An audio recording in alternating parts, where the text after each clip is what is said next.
Bogus पटसंख्येला आळा घालण्यासाठी राज्यभरासह बुलढाणा जिल्ह्यातील शाळांची पटपडताळणी करण्याचे आदेश देण्यात आले आहेत।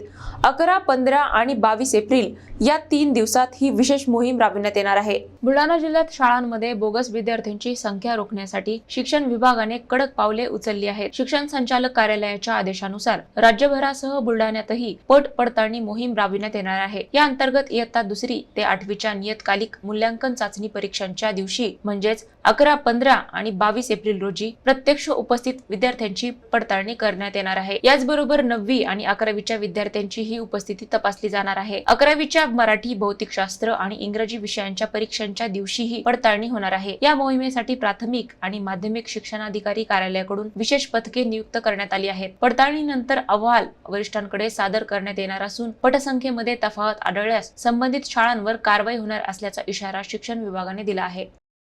पडताळणी झाल्यावर खरंच ते विद्यार्थी किती हजर आहेत याची माहिती ऑनलाईन स्वरूपात शासन घेणार आहे। म्हणजे ऑनलाईन पोर्टलला ती भरायची आहे। ज्या पर्यवेक्षक अधिकाऱ्यांनी भेट दिली त्यालाच ती जबाबदारी आहे की त्यांनी ती माहिती भरायची आहे। त्यानंतर मग शासन स्तरावर शासन काय निर्णय घेते त्याच्यावर अवलंबून आहे।